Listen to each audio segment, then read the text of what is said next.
নমস্কার। অপর্ণা টেস্টি ওয়ার্ল্ডের সকল বন্ধুদের অনেক অনেক স্বাগত। বন্ধুরা, আজকে নিয়ে এসেছি তোমাদের কাছে দুর্দান্ত স্বাদের কাতলা মাছের রেসিপি। চলো তাহলে দেরি না করে দেখা যাক আমি কিভাবে মাছের ঝোল রান্না করব। প্রথমেই আমি 6 পিস মাছ নিয়েছি, তোমরা তোমাদের পরিমাণ মতো নিতে পারো। নিয়ে বেশ ভালো করে মাছগুলো ধুয়ে পরিষ্কার করে নিয়েছি। তারপর পরিমাণ মতো লবণ হলুদ মেখে আমি কিছুক্ষণ রেখে দেবো, 10 মিনিটের মতো। হাতে সময় থাকলে একটু বেশি সময় রেখে দেবে তোমরা আর কি, তাহলে মাছের মধ্যে লবণ হলুদটা বেশ ভালো করে যাবে। তারপর 10 মিনিট পর ফিরে এলাম। গ্যাসে কড়াই বসিয়ে দিয়েছি। এদিকে কড়াইটা হালকা গরম হলেই আমি পরিমাণ মতো সর্ষের তেল দিলাম। তেলটা যখন বেশ ভালো গরম হবে তখন আমি কিন্তু এর মধ্যে মাছ না দিয়ে এর মধ্যে দেব আমি কয়েক টুকরো আদা কেটে রেখেছি আগে থেকেই। সেই আদাগুলোকে হালকা ফ্রাই করব। আর এর সাথে ফ্রাই করব একটা মাঝারি সাইজের পেঁয়াজ দিয়েছি।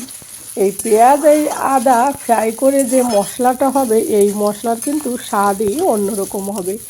মাছের ঝোলে তো আমরা অনেকভাবেই মাছ রান্না করে তোমরাও বাড়িতে খেয়েছো, কিন্তু আজ একটু অন্যরকম মশলা দিয়ে মাছের ঝোল আমি রান্না করব। তো একঘেয়েমি মাছের ঝোল খেতে খেতে অনেক সময় বোর লাগে, তাই একটু এদিক থেকে ওদিক করে রান্না করলে কিন্তু বেশ মজা লাগে। এবার এই আদা আর এই পেঁয়াজ যাতে জলদি ফ্রাই হয় সেই কারণে আমি সামান্য পরিমাণ লবণ দিয়ে দিলাম। দিয়ে এবার পেঁয়াজটা যখন হাফ ফ্রাই করা হয়ে গেছে, মাঝখানে একটু ফাঁকা করে দিলাম যাতে এর পরবর্তী সময় 1 চামচ আমি ধনে আর 1 চামচ হচ্ছে জিরে আর পরিমাণ মতো কাঁচা লঙ্কা 3টে দিলাম। দিয়ে এইগুলোকেও বেশ ভালো করে ফ্রাই করব। এই জিরে আর এই রাঁধুনিকে হালকা লাল লাল করে ফ্রাই করব। তো বেশ একটা ভাজা মশলার কিন্তু বেশ একটা গন্ধ থাকে, এই মশলার স্বাদ অন্যরকম হয় খেতে। তো মশলাগুলোকে বেশ ভালো করে ফ্রাই করে তুলে নিয়েছি। নিয়ে আমি যে মিক্সি গ্রাইন্ডে গ্রাইন্ড করব সেই জারেই আগে থেকে তুলে নিলাম। জারটা যখন ওইগুলো যখন মশলাগুলো ঠান্ডা হবে তখন আমি ওইগুলো মিক্সিতে গ্রাইন্ড করব। এখন আপাতত রেখে দিয়েছি। আর এইদিকে দেখো, কড়াইতে যে তেল ছিল সেই তেলের মধ্যে কিন্তু মাছ 3 পিস দিয়ে আস্তে আস্তে করে আমি ফ্রাই করব।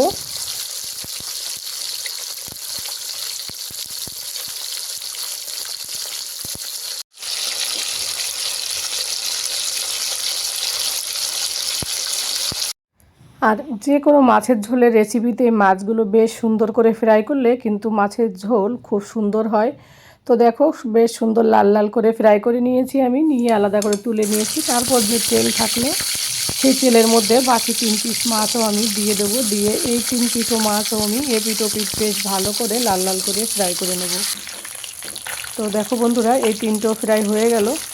তো এই 3টো তুলে নিয়েছি। আর এইদিকে যে তেল রয়েছে সেই তেলের মধ্যে কেটে রেখেছিলাম আগে থেকেই কিছু ফুলকপি। সেই ফুলকপিগুলো একটু বড় বড় করে কেটেছি যাতে ফুলকপিগুলো ভেঙে না যায়। তো এই ফুলকপিগুলো একটু হালকা তেলে ফ্রাই করে নেব। আর আমি আগে থেকে এই ফুলকপি কিন্তু গরম জলে, গুনগুনো গরম জলে ভিজিয়ে রেখেছি। দেখবে এই সময় ফুলকপির একটু পোকাও থাকে। তাছাড়া ফুলকপি রান্নার আগে একটু গরম জলে ভিজিয়ে রাখলে ফুলকপির যে একটা বিষাক্ত থাকে সেটা কিন্তু বেরিয়ে যায়। তাই অবশ্যই ফুলকপি যখন রান্না করবে তোমরা গরম জলে একটু কিছুক্ষণ ভিজিয়ে রাখবে। তো ফুলকপিটাও আমি হালকা ফ্রাই করে নেব। তার জন্য এখানে একটুখানি লবণ আর একটু হলুদ দিয়ে বেশ ভালো করে রেখে দিলাম যাতে হালকা লাল কালারটা আসে, ব্রাউন কালারটা। তো ফুলকপিটা এবার আমি একটা আলাদা পাত্রে বলতে সেই মাছের বাটিতেই তুলে রেখে দেবো ফ্রাই হয়ে যাওয়ার পর। তো দেখো লাল লাল কালারটা ফিরে এসছে। তো এখন আমি ফুলকপিগুলোকে তুলে নেব।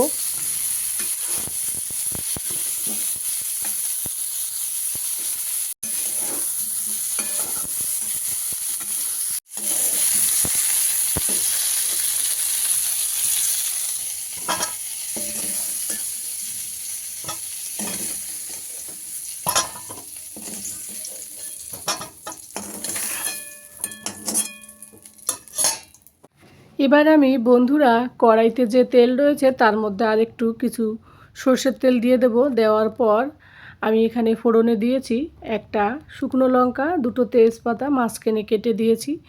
দিয়ে সামান্য কালো জিরে, সামান্য সাদা জিরে দিয়ে ফোড়নটা দিলাম। এবার ফোড়নটা বেশ কিছুক্ষণ নাড়াচাড়া দিয়ে একটু ফ্রাই করে নেব।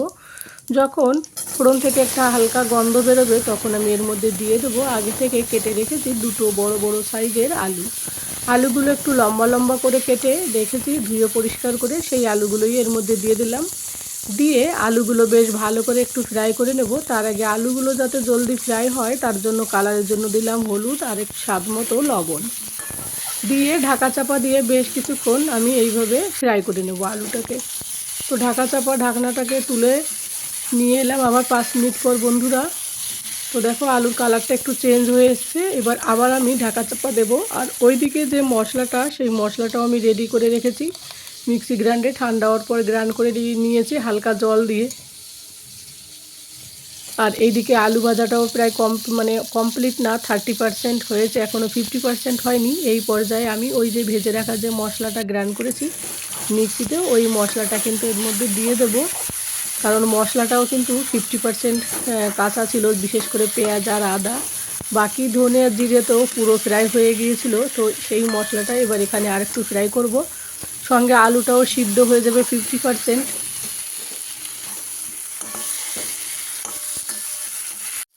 বন্ধুরা এবার আমি কালারের জন্য দেব সামান্য বলতে 1 চামচ মতো কাশ্মীরি লঙ্কার গুঁড়ো দিয়ে এই কাশ্মীরি লঙ্কার গুঁড়োর সঙ্গে এই আলুটাকে বেশ ভালো করে মিশিয়ে দেবো। আর দেখো আমি কিন্তু আর ঢাকা চাপা দিইনি, কালারটা কত সুন্দর এসেছে। আর দেখেই বোঝা যাচ্ছে মশলা থেকে বেশ একটা গন্ধও বেরিয়েছে।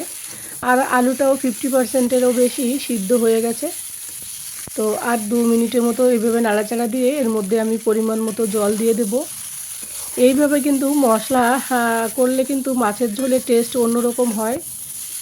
তো বন্ধুরা আমি এর জন্য যে মাছের ঝোলেতে যে জলটা দেব সেই জলটা আমি আলাদা উনুনে আলাদা করে গরম করে নিয়েছি আর কি।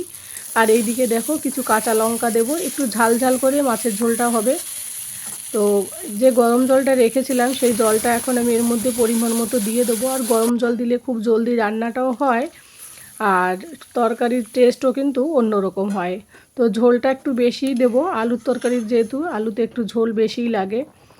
তো এবার আমি ঝোল দিয়ে নাড়াচাড়া দিয়ে মিশিয়ে দেখবো ঝোলটা কতটা দরকার। তো ফুলকপি আর মাছটা আমি এই পর্যায়ে দেবো না, একটু পরে দেব। তো এইভাবে ঢাকা চাপা দিয়ে 10 মিনিট পর আমি ফিরে আসবো গ্যাসের ফ্লেম স্লো রেখে, লোতে রেখে। এবার আমি আলুগুলোকে একটু চেক করে দেখব কতটা সিদ্ধ হয়েছে। এরপরে আমি যে ফুলকপিগুলো রেখেছিলাম সেই কপিগুলো এর মধ্যে দিয়ে দেবো, কারণ আলু প্রায় সিদ্ধ হয়ে এসছে। ফুলকপি দিয়ে নাড়াচাড়া দিয়ে আবার কিছুক্ষণ ঢাকা চাপা রেখে দেবো। আর এ পর্যায়ে যেসব বন্ধুরা আমার পাশে আছো শুরু থেকে নতুন পুরাতন সকল বন্ধুদের অনেক অনেক ভালোবাসা, আমাকে এভাবে সাপোর্ট করার জন্য, আমার পাশে থাকার জন্য। আর নতুন বন্ধুরা যদি প্রথমবার আমার এই চ্যানেলটি ভিজিট করো, যদি কোথাও কোনো অংশ ভালো লাগে রেসিপি দেখার পর শেষে আমার চ্যানেলটিকে সাবস্ক্রাইব করে দিয়ে আমার পাশে থেকে যেও এবং পাশে থাকা বেল আইকনটি প্রেস করে দিও, তাহলে প্রতিদিন আমি যে ভিডিওগুলো দেব সেগুলো সবার আগে তোমাদের কাছে পৌঁছে যাবে। আর একটা লাইক করে যাবে এবং একটা কমেন্ট করবে, কমেন্টের পাশে যে হাইপটা আছে সেই হাইপটাও করবে। তোমাদের একটা লাইক একটা কমেন্ট আমাকে কিন্তু পরবর্তী ভিডিও বানাতে ভীষণ উৎসাহিত করে। আর বন্ধুরা আমার এই রেসিপিটি কে কোথা থেকে দেখছো জানি না, অবশ্যই কমেন্ট করে জানিও। তোমাদের মিষ্টি মিষ্টি কমেন্ট পড়তে কিন্তু আমার বেশ ভালো লাগে। আর এই দিকে দেখো মাছের ঝোলটা প্রায় কমপ্লিট হয়েছে, আলু ফুলকপি সিদ্ধ হয়ে এসছে। এই পর্যায়ে আমি মাছটা দেবো। মাছটা আগে দিলে অনেক সময় মাছটা বেশি নরম হয়ে যায় আর অত খেতেও ভালো লাগে না। তো সবজিটা পুরো সিদ্ধ হয়ে যাওয়ার পরে কিন্তু আমি মাছগুলো দেবো। তার আগে আর 2 মিনিটের মতো ঢাকা চাপা আর কি দেবো। দিয়ে 5 মিনিট পর ফিরে আসবো। ফিরে এসে দেখি কালারটা দেখো চেঞ্জ হয়ে এসছে আর ঝোলটা একটুখানি গাঢ় টাইপের হয়েছে। এই পর্যায়ে যে ভেজে রাখা যে মাছগুলো সেই মাছগুলো আমি এর মধ্যে একটা একটা করে দিয়ে দেবো। তো ফুলকপি দেখো বন্ধুরা পুরো সিদ্ধ হয়েছে, আমি আর বেশি জোরে টাচ করলাম না, কারণ ফুলকপি ভেঙে যায় এমনিতেই নাড়াচাড়া করতে করতে, ওই কারণে। আর ফুলকপি একটু গোটা থাকলে দেখতেও ভালো লাগে আর খেতেও বেশ মজা লাগে। তো এর উপরে মাছগুলো আস্তে আস্তে করে আমি দিয়ে দেবো। খুব সুন্দর হয়েছিল এই কাতলা মাছের ঝোল। এইভাবে মশলা করে রান্না করে খেতেও ভালো লাগে, আর এই গন্ধটাও বেশ ভালো লাগে। ভাজা মশলার গন্ধ কিন্তু অন্যরকম হয়, টেস্টও একটু আলাদা রকমের হয়। তো বন্ধুরা দেখো মাছ সবগুলো আমি একটা একটা করে দিয়ে দিয়েছি, দিয়ে আবার আমি এবার 2 মিনিটের মতো ঢাকা চাপা দেবো। খুব একটা সময় রাখবো না আর, কারণ সবজি অলরেডি সিদ্ধ হয়ে গেছে। 2 মিনিট পর ফিরে এলাম।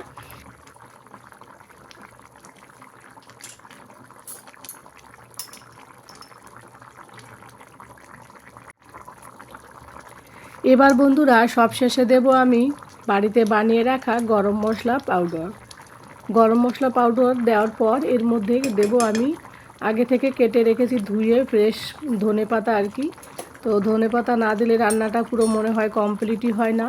তো ধনেপাতা দিয়ে আর এই গরম মশলা দিয়ে ভালো করে মিশিয়ে দেবো। আর এই পর্যায়ে গ্যাসের ফ্লেম আমি হাই করে রেখে দেবো। আমার রান্নাটা প্রায় কমপ্লিট হয়ে এসছে বন্ধুরা, খুব সুন্দর একটা গন্ধও বেরিয়েছে।